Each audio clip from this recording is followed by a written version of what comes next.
गोरसेनेचे राष्ट्रीय अध्यक्ष श्रीमान संदेशजी चव्हाण आपले परमदैव सेवालाल महाराज यांच्या प्रतिमेचं पूजन करत आहेत। पण जोरदार टाळ्यांच्या कडकडाट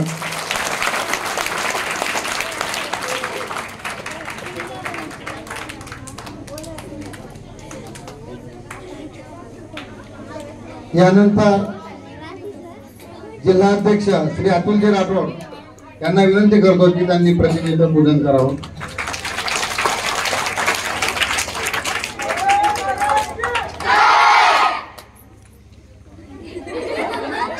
यानंतर आपल्या शाळेचे मुख्याध्यापक माननीय श्री बैनवाड सर यांनी सेवालाल महाराज यांच्या प्रतिमेचं पूजन करावं।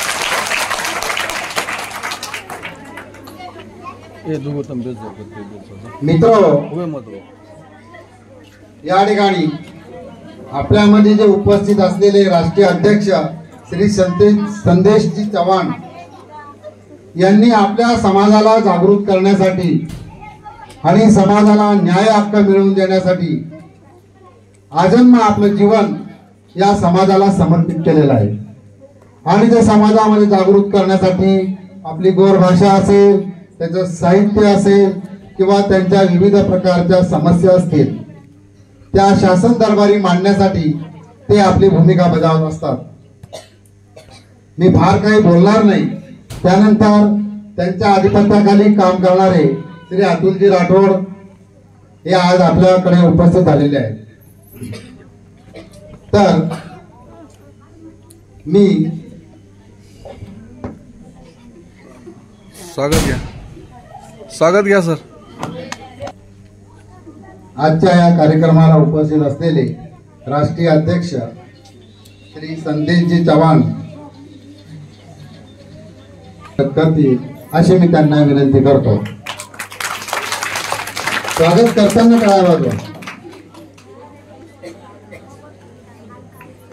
बोलू नका बरं।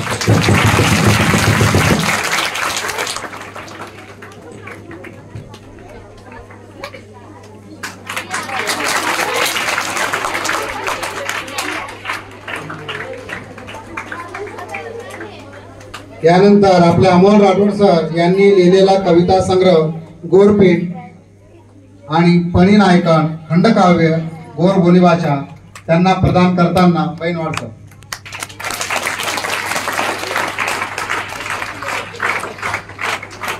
यानंतर श्री अतुल राठोड सर यांचा सत्कार जिल्हाध्यक्ष गोरसेना यांचा सत्कार श्री ब्राह्मणकर सर करतील असे मी त्यांना विनंती।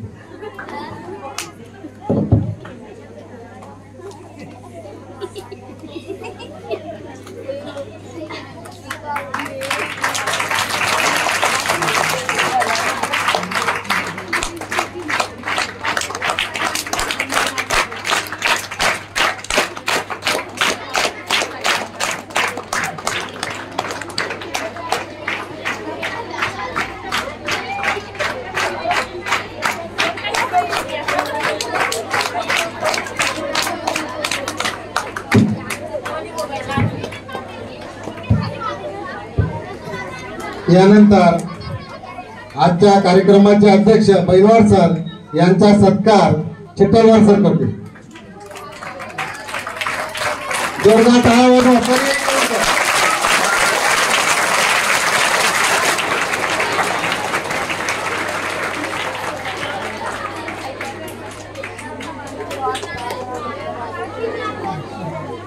आपला विविध कार्यक्रम आयोजित करण्यामध्ये आणि प्रत्येक कार्यक्रम व्यवस्थित पार पाडण्यात आपल्या मुख्याध्यापकांचा सिंहाचा वाटा असतो। त्यांचा सत्कार श्री चिट्टलवाड सर करतायत। जोरदार टाळ्या।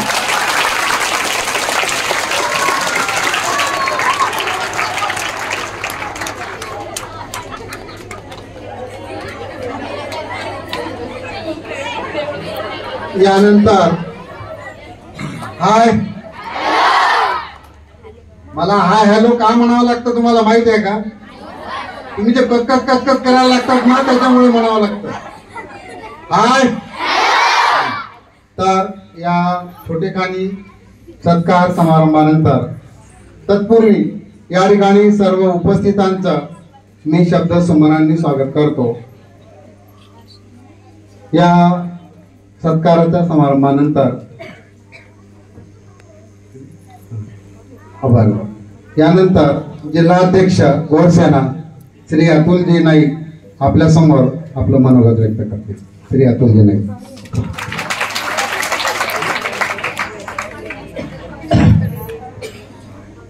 आज नवीन वर्षानिमित्ताने इथं जमलेल्या सगळ्या विद्यार्थी मित्रांना आणि सद्गुरू शिवालाल महाराजांना नमन करून आम्हाला जी काही संधी इथं बोलण्याची जी उपलब्ध करून दिली ती माझे मामा अमोलजी नाईक, बोईनवाड सर, सगळे शिक्षक वृंद आणि खास करून आज तुमच्या शाळेला लाभलेले प्राध्यापक, ज्यांच्यासाठी आपण बोलावं तेवढं कमी आहे. कारण तुम्हाला माहित नाही पण आज अहोरात्र आम्ही त्यांच्या सोबत असतो. विद्यार्थी मित्रांनो, संदेश भाऊ यांच्याविषयी बोलावं तर ज्या अवस्थेत तुम्ही आज आहात त्या अवस्थेत त्यांना गोर शिकवाडी नावाची चळवळ मुंबई सारख्या उच्च स्तरावर शिक्षण घेत असताना त्यांना समाज कुणाला म्हटला जातो आणि समाजासाठी काय करायचं आणि काय केल्यानंतर काय मिळेल, समाजाची दशा आणि दिशा त्यांना कळाली आणि त्याच्यानंतर त्यांनी असं ठरविलं, समाज म्हणजेच मी आणि समाज मी म्हणजे समाज. ज्याने समाजासाठी अहोरात्र लढण्याचं आणि जिथपर्यंत आपल्या शरीरामध्ये जीव राहील तिथपर्यंत अहोरात्र आणि समाजासाठी इतक्या भटक्या विमुक्तांसाठी, इथल्या उपेक्षितांसाठी आणि वंचितांसाठी अहोरात्र लढायचं आणि लढून समाजाला हक्क आणि अधिकाराला मिळवून द्यायचं अशी त्यांनी शपथ घेऊन अहोरात्र समाजासाठी कार्य करण्याचं त्यांनी ठरविलं. आणि स्वतःचं घरदार, आई वडील सगळ्याला सोडून स्वतःची प्राध्यापक म्हणून नोकरी करत होती ती नोकरी सुद्धा त्यांनी त्याग करून अहोरात्र समाजासाठी झटण्याचं कार्य त्यांनी करत आहेत. असे प्राध्यापक संदेश भाऊ चव्हाण आज तुम्हाला इथं लाभलेले आहेत. विद्यार्थी मित्रांनो, याच्या आधीही मी तुमच्या इथं जयंती निमित्ताने बोलून गेलो. पूर्ण जास्तीत जास्त आपला बंजारा समाजाचे विद्यार्थी आणि विद्यार्थिनी इथं आहेत आणि बाकी सुद्धा इतर काही विद्यार्थी मित्र इथं आहेत. शिकत असताना हा जो काही जीवन आपल्याला मिळालेला आहे, शाळा सोडल्यानंतर तो आपल्याला कधी वारंवार मिळत नसतो. पण या अवस्थेमध्ये नेमकं आपल्याला शिकताना नेमकं काय करायचं आणि काय आपली पुढचा टार्गेट काय आहे, नेमकं हे जे काय आपलं ठरवण्याचं जे काही आपला टार्गेट असतो तो टार्गेट आपण या योग्य वेळेला जर आपण ठरविला आणि तो गोल आपण ठरवून त्या गोलकडे जर आपण एकदम लक्ष केंद्रित केलं आणि त्या गोलच्या मार्गाने जर आपण निघालो तर आयुष्यामध्ये जे आपण पहिल्या वर्गापासून जे आपण शिकत असतो त्या शिकण्याचा जो टार्गेट आहे तो शिकण्याचा टार्गेट आपण जर गोल आपला निश्चित केला तर आयुष्यामध्ये आपण 100% इथला कुठला तरी एखादा विद्यार्थी आणि विद्यार्थिनी या तालुक्याचा प्रमुख म्हणून, या तालुक्याचा तहसीलदार म्हणून, या तालुक्याचा एसडीएम म्हणून आपण निश्चितपणे या तालुक्याचं नेतृत्व करू शकतो. पण तो करण्यासाठी आपल्याला आपला गोल, आपला निश्चय, आपला ध्येय पक्का करावा लागतो. त्याच्यासाठी आतापासून आपल्याला आपला ध्येय आपल्याला ठरवावा लागतो आणि तो जर आपण निश्चित केला तर आपण आपल्या टार्गेट पर्यंत जाऊ शकतो. विद्यार्थी मित्रांनो, या विद्यार्थी जीवनातून जाता वेळेस भरपूर अशा गोष्टी आपल्याला कळत नाही, पण या अवस्थेमधूनच आपल्याला पुढचा टार्गेट आपल्याला ठरवावा लागतो, तरच आपण या अवस्थेतूनच आपल्या टार्गेट पर्यंत आपण जाऊ शकतो. कारण इथला कुठलाही कलेक्टर असो, इथला कुठलाही एसडीएम असो, तहसीलदार असो, तो काही आईच्या पोटातून जन्मून आल्यानंतर त्याचा काही टार्गेट ठरलेला नसतो. पण आम्ही जेव्हा या विद्यार्थी अवस्थेमधून शिकत असतो, शिकण्याची अवस्था आपली असते की याच्यातून आपल्याला जेवढं चांगलं घ्यायचं असते तो आपल्या जवळ ठेवा लागतो. जो वाईट असतो तो कानामध्ये जाऊन द्यायच नाही, त्याला कानाच्या खाली पडायचं. पण जेवढं काही आपल्याला चांगलं शिकायचं असते तो या जीवनामध्ये आपल्याला शिक्षण घ्यावं लागतो आणि तो शिक्षण घेण्यासाठी तुम्ही आज विद्यार्थी अवस्थेमध्ये आहोत. जे रात्र कित्येक विद्यार्थी अभ्यास करून आपला टार्गेट अचिव्हमेंट करतात आणि तो केल्यानंतर त्यांना सुख समाधानाची जीवन पुढं जगायला मिळतो. आणि या अवस्थेतून तुम्ही आम्ही सगळे गोरगरिबाचे विद्यार्थी असतात, आई वडील आपले अहोरात्र शेतामध्ये मेहनत करतात, ज्यांच्याकडे शेती नाही ते अहोरात्र आपले रोजीरोटी भागवण्यासाठी अहोरात्र मेहनत करून तुम्हाला शिक्षणासाठी इथपर्यंत वाट लावतात. एवढं मी जास्त काही बोलणार नाही, कारण संदेश भाऊ इथं आहेत आणि ते तुम्हाला मार्गदर्शन करणार आहेत. तुम्हाला सगळ्यांना एक नम्रतेची विनंती करतो, याच्या पुढे आजपर्यंत कितीतरी दिवस आपले वाया गेले असतील, पण इथं 10वीचे काही विद्यार्थी आहेत, 10वीची एक्झाम पुढे तुमची येणार आहे. त्याच्यासाठी आजपासून तुमचा अभ्यास जरी नसेल झाला असेल तरी आजपासून तुम्ही जर ठरवलं तर येणाऱ्या 24 मध्ये 2024 हा जो चालू झालेला आहे, या 2024 मध्ये तुम्ही भरभराटीने अभ्यास करा आणि चांगले गुण प्राप्त करून तुम्ही नक्की या शाळेचं नाव, तुमच्या आई वडिलांचं नाव आणि तुमच्या सगळ्या शिक्षकांचं नाव उंचवाल. एवढं मी बोलून इथं थांबतो. जय गुरु, जय शिवलाल.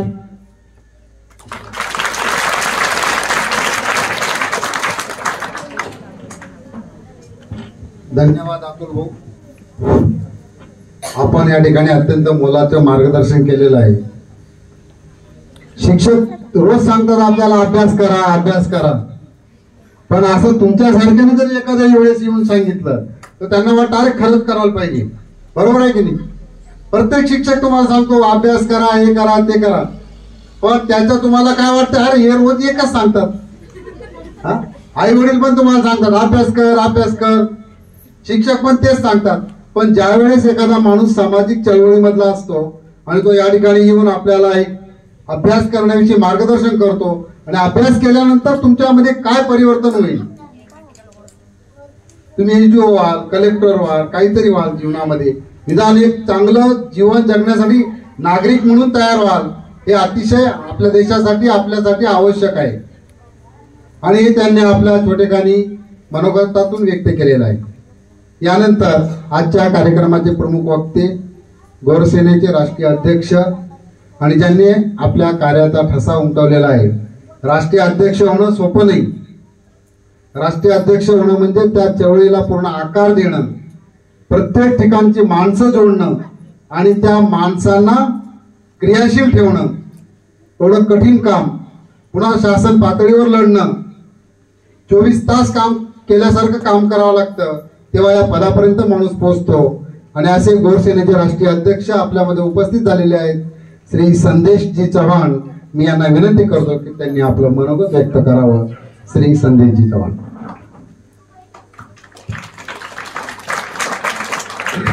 हॅलो.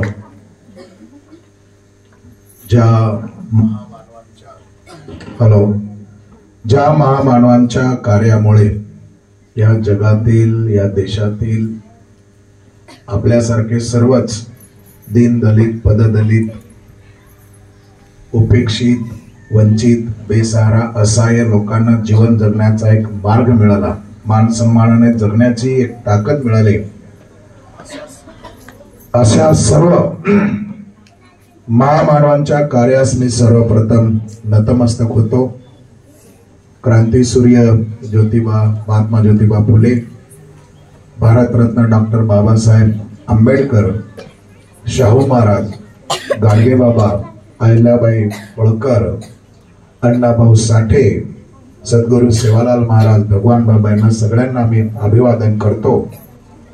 आणि या ठिकाणी उपस्थित असलेले सगळे विद्यार्थी मित्र मैत्रिणी, तसेच आपल्या या शाळेचे मुख्याध्यापक, आजच्या कार्यक्रमाचे अध्यक्ष बेनवाड सर, सोबतच आमचे मित्र अमोल भाऊ आणि सगळे शिक्षक वृंद आणि सगळ्यांनाच सर्वप्रथम मी आपल्या सगळ्यांनाच नवीन वर्षाच्या लाख लाख कोटी कोटी शुभेच्छा आपल्या सगळ्यांना देतो. विद्यार्थी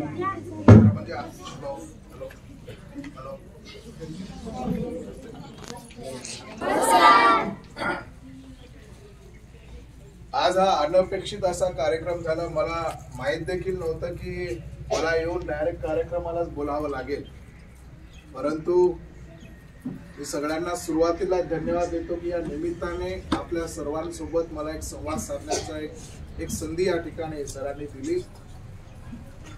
आजचा नवीन वर्षाचा पहिला दिवस 1 जानेवारी 23 संपला आणि 24 मध्ये आपण आता प्रवेश करीत आहोत.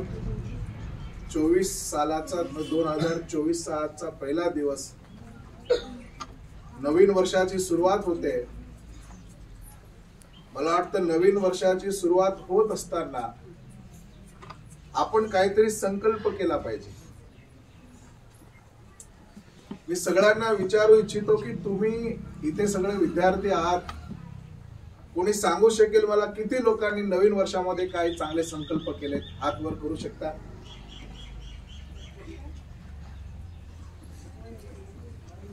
कोणी संकल्प केला नाही.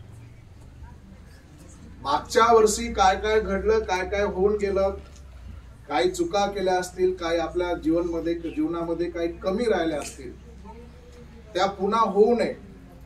आणि येत्या या 2024 मध्ये मला अमुक एक गोष्ट करायची आहे, मला चांगला अभ्यास करायचा आहे, माझ्याकडून ज्या काही चुका झाल्या असतील त्या चुका मला सुधारायच्या आहेत, मला जास्त अभ्यास करून चांगले मार्क्स मिळवायचे आहेत, आई वडिलांची इच्छा पूर्ण करायची आहे, सर जे सांगतात ते मला ऐकायचं आहे, त्यांच्या आज्ञेचं मला पालन करायचं आहे. अशा वेगवेगळ्या अनेक संकल्पना असतात आणि त्या संकल्पना कुठेतरी आपण नवीन वर्षामध्ये पूर्णत्वास नेण्याच्या दृष्टीने काहीतरी प्रयत्न केले पाहिजे. जीवन आपण सगळे जगत असतो, एक दिवस येणं आणि एक दिवस जाणं असं सगळे म्हणतात, परंतु एक दिवस येणं आणि एक दिवस जाणं यामधील जो अंतर आहे ते अंतर म्हणजे जीवन. आणि जीवन आपण कसं जगतो, कसं वागतो, कसं बोलतो, कसं चालतो आणि कसं कार्य करतो, त्याच्यावर त्या माणसाचं एक व्यक्तिमत्व घडत असतं. तर माझ्या विद्यार्थी मित्र आणि मैत्रिणींनो, तुम्हाला सांगण्यासारख्या बऱ्याच काही गोष्टी आहेत. खरं म्हणजे मी आज भाषण करण्यासाठी आलो नाही, अचानक हा एक छोटासा कार्यक्रम या ठिकाणी आपण घेत आहोत. परंतु विद्यार्थी जीवनामध्ये काही गोष्टी फार महत्वाच्या असतात. मला वाटते 10वी पर्यंत ही आपली शाळा आहे, बरोबर. पुढे 11वी 12वी पण आहे, इकडे बाजूला पण आपल्याकडे कॉलेज आहे.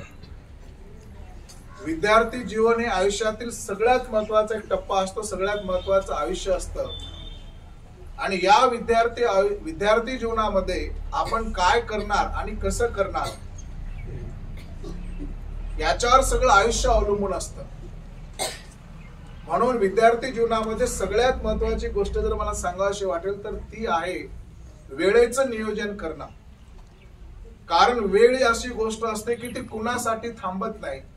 वेळ निघून गेली तर ती वेळ पुन्हा कधी येत नाही. म्हणून कुठली गोष्ट वेळेच्या आत आणि वेळेवर जर आपण केली तर तो व्यक्ती निश्चितच त्याच्या जीवनामध्ये यशस्वी होऊ शकतो, एवढं मी तुम्हाला आत्मविश्वासाने सांगू इच्छितो. म्हणून विद्यार्थी अवस्थेमध्ये वेळेचं नियोजन हे फार महत्वाचं आहे. आणि वेळेचं नियोजन करत असताना सगळ्यात पहिले झोपेचं नियोजन करणं फार गरजेचं असतं. 24 तास सगळ्यांना असतात आणि 24 तासामधून किती तास झोपायचं याचं जर नियोजन झालं तर बाकीचं नियोजन चांगल्या प्रकारे आपण करू शकतो. आणि 24 तासाच्या भरोश्यावर सगळे व्यक्ती पुढे जात असतात. साधारणतः सोपं सांगतो मी, 8-8-8 8-3-24 8 तास झोपले तरी चालेल, 8 तास अभ्यास करा आणि 8 तासाच्या बाकीच्या गोष्टी करा. 8 तास जरी अभ्यास केला आपण आपल्या आयुष्यामध्ये तरी आपण खूप चांगल्या प्रकारे नियोजन करू शकतो. आणि त्यातल्या त्यात मग विषयवार नियोजन करता येईल, कुठल्या विषयाला किती दिवस द्यायचे. कारण आता समोर परीक्षा लवकर येणार आहे, परीक्षेसाठी फार कमी कालावधी राहिला. आतापर्यंत आपण बरेच वेळ घालवला असेल, वेळ वाया गेली असेल, पण आता इथून पुढे वेळ वाया जाऊ देऊ नका. म्हणून 8-8 तास मी सोपं करून सांगितलं, पण जशी परीक्षा जवळ येईल तशी 10-10 तास अभ्यास केला तरी चालेल. आणि सगळं आपलं आरोग्य चांगलं ठेवून सगळ्या गोष्टी करायच्या आहेत. म्हणून वेळेचं नियोजन अत्यंत महत्वाचं आहे. जी विद्यार्थिनी वेळेचं नियोजन चांगल्या प्रकारे करू शकतात तोच विद्यार्थी किंवा ती विद्यार्थिनी खूप चांगल्या मार्काने पास होऊ शकतो. तर या निमित्ताने बरंच काही सांगता येईल. एका पुस्तकामध्ये कथा वाचली होती, कदाचित तुम्ही वाचली असेल मला माहित नाही. त्या पुस्तकाचं नाव देखील मला आठवतं. यश आपल्या हातात, शिव खेराचं एक पुस्तक आहे. जर कुणाला मिळाला तर ते निश्चित वाचा. मराठीमध्ये आहे, हिंदीमध्ये आहे, इंग्लिशमध्ये पण आहे. इंग्लिशमध्ये यू कॅन विन असं त्याचं नाव आहे. शिव खेरा नावाचा एक फार मोठा तत्ववेत्ता होऊन गेला आहे. म्हणजे त्याचं पुस्तक मी एक पुस्तक किमान 3 ते 4 वेळा वाचलं होतं. आणि वाचल्यानंतर त्या पुस्तकाच्या मी नोट्स काढल्या होत्या. त्या नोट्स काढल्यानंतर त्या नोट्सवरून जर मी नजर फिरवली तर एक 2-5 मिनिटात ते नजर फिरून व्हायचे आणि 5 मिनिटात तो पुस्तक पूर्ण रिवाइज व्हायचं. आणि त्या पुस्तकामध्ये ज्या ज्या गोष्टी मी वाचल्यात त्या गोष्टी मी आजही जिथे कुठे भाषणाला जातो किंवा काही कार्यक्रमाला जातो तर त्यातल्या काही कथा, त्यातले काही प्रसंग मी आजही माझ्या भाषणांमध्ये जिथे मला योग्य वाटते तिथे मी त्याचा उपयोग करत असतो. आणि त्याच्यातली एक कथा मला आज आठवते तुमच्या समोर बोलत असताना. त्याच्यामध्ये फुगेवाल्याची गोष्ट आहे. फुगेवाला आणि ते फुगे आपण जसे इथे सारखडीला फुगे म्हणतात तसे फुगे नाही. त्या फुग्यामध्ये हवा असते, हवा भरलेली, त्याला लांब दोरी असते आणि ते दोरी जर सोडली तर ते फुगे हवेत उडतात. त्याच्यामध्ये ते फुगे बस असतात ना, हवेत उडणारे फुगे. तर त्या फुगेवाल्याची ती कथा आहे. एका गावामध्ये एक फुगेवाला फुगे विकण्यासाठी जातो आणि जिथे जिथे लहान मुलं खेळतात त्या ठिकाणी जातो आणि त्या ठिकाणी एक एक फुगा तो हवेत सोडतो. तो फुगा सोडला की हवेत जातो. ते बघून सगळे मुलं गोळा होणार आणि नंतर त्या फुग्यावाल्याकडून फुगे घेणार. मग तो 5 रुपयाला 10 रुपयाला काहीतरी फुगा तो विकायचा. असं करत करत सगळं गाव फिरतो, फुगे विकतो.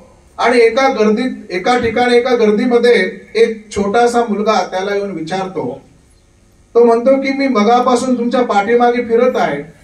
तुम्ही लाल रंगाचा फुगा सोडला तो पण वरती गेला, पिवळ्या रंगाचा सोडला तो पण वरती गेला, पांढऱ्या रंगाचा सोडला तो पण वरती गेला.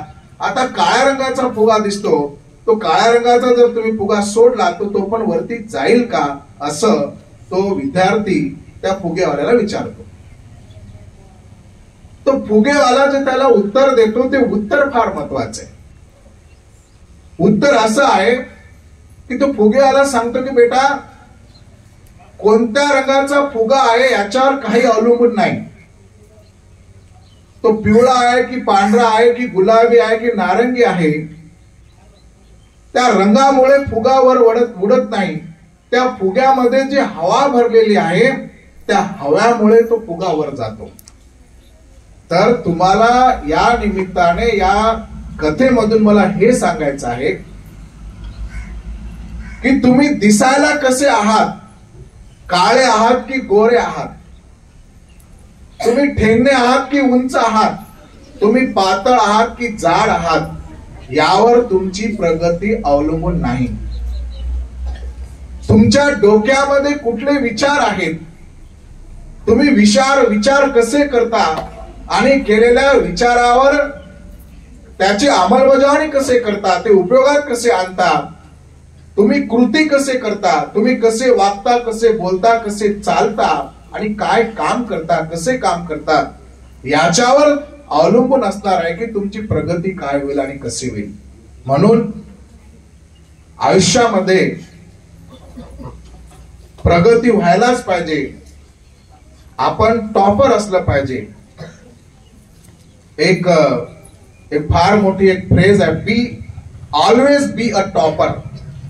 याचा अर्थ असा आहे, तुम्ही काही करा, अर्थात चांगलंच करा, वाईट नाही, काही चांगलं करा, पण तुम्ही असं करा की त्या त्या क्षेत्रामध्ये तुम्ही टॉपर असलं पाहिजे, नंबर 1 असलं पाहिजे. अभ्यासात नंबर 1 असलं तर तुम्हाला सगळी दुनिया सलाम करेल. तुम्ही खेळामध्ये नंबर 1 असलं तरी सगळी दुनिया तुम्हाला सलाम करेल. तुम्ही गायनामध्ये नंबर 1 असाल तर सगळी दुनिया तुम्हाला नमस्कार करेल. कुठल्याही क्षेत्रात जा, क्षेत्र कुठलंही लहान मोठं नसतं. तुम्ही कुठल्याही क्षेत्रात जा, त्या क्षेत्रामध्ये तुम्ही जर नंबर 1 असाल, तुम्ही टॉपर असाल, तर सगळी दुनिया तुम्हाला सलाम करते, सगळी दुनिया तुमचा आदर्श घेते. म्हणून आयुष्याकडे वाटचाल करत असताना तुम्ही तुमचा आदर्श दुसऱ्याने कोणीतरी घेतलं पाहिजे असं तुम्ही बनणं फार गरजेचं आहे. नाहीतर काय, जीवन सगळे जगतात, एक दिवस सगळ्याला जायचं असतं, मरत नाही म्हणून जगतोय अशी आपली हालत होऊ नये. आपण हे जीवन सगळ्यांना एक खूप सुंदर असं जीवन आपल्याला मिळालेलं आहे. हे जीवन आपण कुठेतरी सत्कारणी लावलं पाहिजे. आपल्या हातून काहीतरी मोठं काम झालं पाहिजे. आपण मेल्यानंतर देखील पिढ्यानपिढ्या कोणीतरी आपलं नाव घेतलं पाहिजे. मरावे परी कीर्ती रूपे उरावे अशी एक म्हण आहे. त्या म्हणीप्रमाणे आपलं जीवन कुठेतरी असायला पाहिजे. म्हणून डॉक्टर APJ अब्दुल कलामाने एक गोष्ट सांगितली, ती विद्यार्थ्यांसमोर जेव्हा केव्हा योग येतो तेव्हा मी ते सांगत असतो. तुम्हाला ते माहिती असेल, पण ज्यांना माहित नसेल त्यांच्यासाठी फार महत्वाचे. डॉक्टर APJ अब्दुल कलाम कोण होते? कोण होते? कोण होते? सायंटिस्ट होते. आणखीन काय होते? राष्ट्रपती. आपल्या देशाचे राष्ट्रपती होते. हा, तुम्ही घाबरताय, तुम्हाला माहित आहे, पण कॉन्फिडन्स नाहीये. तर त्यांचं एक वाक्य फार फेमस आहे. ते काय म्हणतात? स्वप्न बघितले पाहिजे आणि कधी मोठं स्वप्न बघावं. छोटं स्वप्न बघणं हे गुन्हा आहे. जेवढं मोठं स्वप्न बघितलं तेवढं काहीतरी आपण मिळू शकतो. तुम्ही कलेक्टर व्हायचं स्वप्न जर बघितलं तर तुम्ही उपजिल्हा अधिकारी तरी बनाल की नाही. तुम्ही SDO व्हायचं स्वप्न बघितलं तर कमीत कमी तहसीलदार तरी बनाल की नाही. म्हणून आयुष्यामध्ये कधी मोठं स्वप्न आपण बघितलं पाहिजे. आणि स्वप्न कसं बघितलं पाहिजे ते APJ अब्दुल कलाम म्हणतात, dream is not what you see in the sleep. Dream is not what you see in the sleep. Dream is the thing which doesn't allow you to sleep. याचा अर्थ असा होतो की जे आपण झोपेत बघतो त्याला स्वप्न म्हणत नाही. जे आपण झोपेत बघतो त्याला स्वप्न म्हणत नाही. ज्याच्यामुळे झोप उडते तशा प्रकारचं तुम्ही स्वप्न बघितलं पाहिजे. तुम्हाला झोप उडून गेली पाहिजे असं स्वप्न तुम्ही बघा. अर्थात झोपेतलं स्वप्न डोळे उघडले की ते स्वप्न आपल्याला आठवत नाही आपण काय बघितलं होतं स्वप्नामध्ये. उघड्या डोळ्याने जे स्वप्न बघतो की मला काहीतरी करायचं आहे आणि त्यासाठी आपण पूर्ण झोकून देतो स्वतःला, पूर्ण एकाग्र चित्तेने ज्यावेळेला एखादी गोष्ट करतो मग ते करण्यासाठी आपली झोप देखील आपल्याला येत नाही. झोप जशी परीक्षा जवळ येते ना, अभ्यास खूप राहिलाय, मला तर 90% मिळवायचे, 75% मिळवायचे, काय झालं तरी मला 80% मिळवायचे, तर अभ्यास राहिलाय, वेळ कमी आहे, त्यावेळेला झोप येते का? आई वडील झोपा म्हणतात तरी झोप येत नाही. पण ते कधी परीक्षा थोडी दिवस राहिली, अभ्यास खूप आहे, वेळ कमी आहे, त्यावेळेला तुमची झोप उडते. पण APJ अब्दुल कलाम असं म्हणतात की तुम्ही नेहमीच असं स्वप्न बघा की ज्याच्यामुळे तुम्हाला झोप सुद्धा येणार नाही. असं उघड्या डोळ्याने स्वप्न बघा आणि त्या पद्धतीने जर आपण केलं तर खूप काही होऊ शकतं. म्हणून माझ्या विद्यार्थ्यांनो खूप काही बोलण्यासारखं आहे, खूप काही सांगण्यासारखं आहे. परंतु सगळ्यात महत्वाची गोष्ट आहे, काही बना पण एक चांगला व्यक्ती बना. तुम्हाला कोणी नाव ठेवणार नाही, तुम्हाला कोणी वाईट म्हणणार नाही, तुमच्याबद्दल कुणाला घृणा निर्माण होणार नाही. चांगलं वागा, चांगलं बोला, चांगलं ऐका, चांगलं शिका आणि चांगलं बना. हे सगळ्यात महत्वाचं आहे. चांगलं केलं तर चांगलं होतं, वाईट केलं तर वाईट होतं. म्हणून आयुष्यामध्ये नेहमी चांगलं करावं ही एक खुणगाठ आपण आज बांधली पाहिजे. आणि या नवीन वर्षाच्या निमित्ताने एक स्वप्न तुम्ही बघा की मी जे काही करेल टॉपर होण्याच्या दृष्टीने करेल आणि मी माझ्या आयुष्यामध्ये काय बनेल, जे काय बनेल ते बनेल, पण मी चांगला व्यक्ती बनेल, चांगला माणूस बनेल. एक स्वप्न, एक संकल्पना आपण या नवीन वर्षाच्या निमित्ताने आपल्या स्वतःशी आपण तो संकल्पना घेऊया. आणि मी थोडीशी माहिती देतो. आज इथे येण्याचा एक योगायोग होता आणि ती मी सरांना थोडस बोललो, सर 1-2 मिनिट मी बोलतो त्या विषयावरती. आपली शाळा ही विमुक्त जाती मधूनच ही शाळा आपल्याला मिळालेली आहे. समाज कल्याण डिपार्टमेंटची आपली शाळा आहे. आपल्याला जी सुविधा मिळते ते VJNT मधून जी सुविधा मिळते विमुक्त जाती आणि भटके जमातीची आपली शाळा आहे. आणि त्यामध्ये विशेष करून बंजारा समाजाचे विद्यार्थी इथे फार मोठ्या प्रमाणात आहेत. आणि या विद्यार्थ्यांचं भवितव्य सध्या फार मोठं धोक्यात आलेलं आहे आणि ते तुम्हाला मी सांगू इच्छितो. आणि या निमित्ताने इथल्या आपल्या शिक्षकांना देखील मी विनंती करणार आहे, मुख्याध्यापक सरांना पण मी विनंती करणार आहे की सर हा विषय आपण समजून घेणं गरजेचं आहे. कारण विमुक्त जाती अप्रवर्गामध्ये आपण सगळे मोडतो आणि विमुक्त जाती अप्रवर्गामध्ये मागील अनेक वर्षापासून काही लोक पैशाच्या जोरावरती आणि राजकीय दबावाच्या जोरावरती अवैधरित्या जातीचे दाखले काढून, अवैधरित्या जात वैधता प्रमाणपत्र काढून फार मोठ्या प्रमाणामध्ये विमुक्त जाती अप्रवर्गामध्ये लाखोच्या संख्येने घुसखोरी करीत आहेत. आणि ही घुसखोरी करीत असल्यामुळे विमुक्त जाती अप्रवर्गाला जो 3% आरक्षण मिळतं ते 3% आरक्षण संपूर्णतः आता संपुष्टात आलंय. 3% आरक्षण आता नाहीच्या बरोबर आहे, जवळपास संपलेलंच आहे असं समजा. आणि हे आरक्षण संपल्यामुळे काय होतंय, आता तुम्ही उद्या शिकून काहीतरी नोकरीसाठी जर तुम्ही प्रयत्न करत असाल तर ज्या हक्काच्या जागा आपल्या आहेत त्या ठिकाणी कोणीतरी दुसरा येऊन घुसखोरी करून आपल्या जागेवर दुसरा कोणीतरी त्या ठिकाणी नोकरीला लागतो. उदाहरणार्थ आज समजा आपण आपल्या हक्काच्या घरात राहतो. आपल्या हक्काच्या घरात राहत असताना कोणीतरी जोर जबरदस्ती करून आपल्या घरामध्ये जर कोणी घुसून आपल्या घरात राहायला आला, फक्त राहायलाच येत नाही तर आपल्या समोरचं ताट जे आहे जेवणाचं ते देखील हिसकावून घेतो, अशी परिस्थिती आज निर्माण झालेली आहे. म्हणून ही घुसखोरी थांबली पाहिजे. यासाठी गोरसेनेच्या वतीने संपूर्ण महाराष्ट्रभर वेगवेगळ्या स्वरूपाचे आंदोलन मोर्चे त्या ठिकाणी आपण करतोय, जेणेकरून आपल्या मुलांना आपलं आरक्षण मिळालं पाहिजे. तुम्ही उद्या डॉक्टर बनले पाहिजे, इंजिनियर बनले पाहिजे, आणखी मोठ्या मोठ्या ठिकाणी नोकरी लागले पाहिजे. नुसता डॉक्टर इंजिनियरच नाही तर जेवढ्या काही भरत्या आहेत, ज्या काही नोकर भरत्या आहेत, त्या सगळ्या नोकर भरतीमध्ये घुसखोरी झाल्यामुळे मग उद्या पोलीस भरती असेल किंवा ग्रामसेवक भरती असेल, तलाठी भरती असेल किंवा आणखीन ST ड्रायव्हर कंडक्टरची भरती असेल, कुठल्याही प्रकारची भरती असू दे, याच्यामध्ये घुसखोरी झाल्यामुळे आपल्याला जे आपल्या हक्काच्या ज्या जागा होत्या, आपल्याला जो आरक्षण होतं ते आरक्षण संपूर्णतः दुसरं कोणीतरी हिसकावून घेत आहे. आपल्या ठिकाणी दुसरे मुलं लागतायत. म्हणून शिकून फायदा झाला पाहिजे, कुठेतरी आपल्याला त्याचा योग्य उपयोग आपल्याला करता आला पाहिजे. ही घुसखोरी थांबली पाहिजे. यासाठी सोमवारला आपल्या सारखणीला एक आपण रास्ता रोको आंदोलन करीत आहोत. त्या रास्ता रोको आंदोलनामध्ये आपल्या तांड्यातील आजूबाजूच्या परिसरातील 8 ते 10 हजार लोक त्या ठिकाणी उपस्थित राहणार आहेत.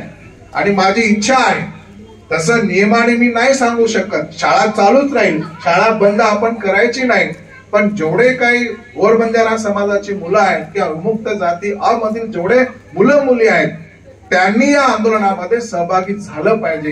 कारण हा प्रश्न तुमच्या जीवनाशी निगडीत आहे. याच्यामुळे तुमच्या भवितव्यावर परिणाम येणार आहे आणि आपल्या भवितव्यासाठी, आपल्या भविष्यासाठी आपल्याला कुठेतरी झगडलं पाहिजे. आणि झगडल्याशिवाय हे सरकार आपल्याकडे लक्ष देणार नाही. म्हणून मी सरांना पण विनंती करेल किंवा अमोल सर, बाकीचे काही आपल्या समाजाची काही शिक्षक वर्ग आहेत त्यांना देखील मी विनंती करेल की आपण सुट्टी द्यायची नाही, परंतु एक दिवस हे विद्यार्थी सारखणीला आंदोलनामध्ये सहभागी होतील अशी विनंती मी तुम्हाला करेल. आणि एक दिवस त्यांना तुम्ही आमच्याकडून ते ऍडजस्टमेंट करून घ्यावी अशा प्रकारची विनंती या ठिकाणी करेल. कारण इथलेच विद्यार्थी नाही तर ज्या ज्या ठिकाणी तांड्यातले मुलं आहेत ते मुलं त्या दिवशी कोणीच शाळेला जाणार नाही अशा प्रकारे आपण सूचना प्रत्येक तांड्यामध्ये दिलेल्या आहेत. आणि सोबतच काही वसतिगृहात आपले काही 10वी-12वीची जरी मुलं असतील, मुली असतील, त्यांनी देखील या आंदोलनामध्ये सहभागी व्हायला काहीच अडचण नाही. कुठल्याही प्रकारचा काही प्रॉब्लेम येणार नाही. माझी विनंती असेल की आपण स्वतः तिथे यायचं. येण्याजाण्याची जर काय अडचण असेल तर ती येण्याजाण्याची अडचण कशी सोडवायची त्यासाठी आम्ही नक्की प्रयत्न करू. परंतु हा आपल्या समाजाचा विषय आहे. आपल्याला मिळणारा आरक्षणाचा विषय आहे, तुमच्या भवितव्याशी संबंधित विषय आहे आणि आपण आपल्यासाठी कुठेतरी रस्त्यावर उतरणं गरजेचं आहे, आंदोलन करणं गरजेचं आहे.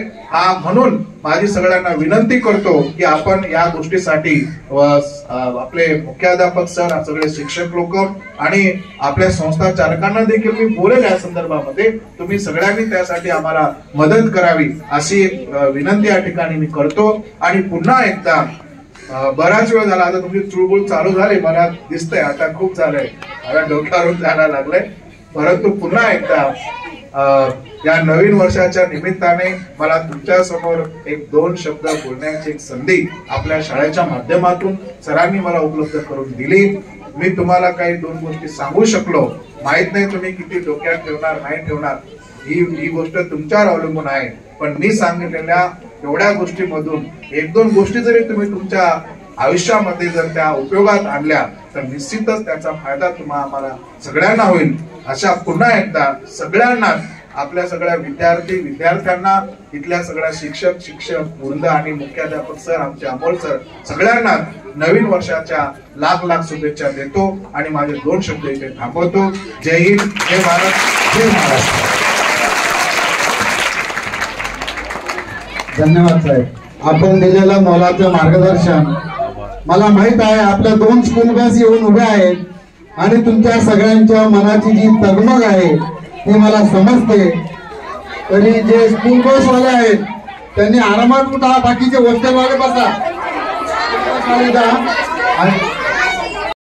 तर आज नवीन वर्षाच्या स्वागत समारंभाच्या कार्यक्रमानिमित्त आज आपल्या शाळेमध्ये राष्ट्रीय अध्यक्ष माननीय संदेश भाऊ चव्हाण, त्याचबरोबर माझे मित्र माननीय अतुल भाऊ राठोड नायक यांनी अतिशय योगायोग म्हणा किंवा अतिशय आमच्या विद्यार्थ्यासाठी एक मोटिवेशनल स्पीच सर आपल्याकडून या नवीन वर्षाच्या निमित्ताने विद्यार्थ्यांना मिळालं आणि अतिशय तुम्ही जे काही विद्यार्थ्यांना मार्गदर्शन केलं, निश्चितच आमचे विद्यार्थी यातून काही ना काही या ठिकाणी घेतील, त्यात शंका नाही. आणि अतिशय चांगलं असं मार्गदर्शन अतुल राठोड सरांनी सुद्धा या ठिकाणी केलेलं आहे. त्या ठिकाणी तुम्ही आलात, विद्यार्थ्यांना एक मोटिवेशनल स्पीच या ठिकाणी मिळालं आणि याबद्दल मी शाळेच्या वतीनं या ठिकाणी आपले धन्यवाद देतो आणि अध्यक्षाच्या वतीनं कार्यक्रम संपला असं मी या ठिकाणी जाहीर करतो. धन्यवाद.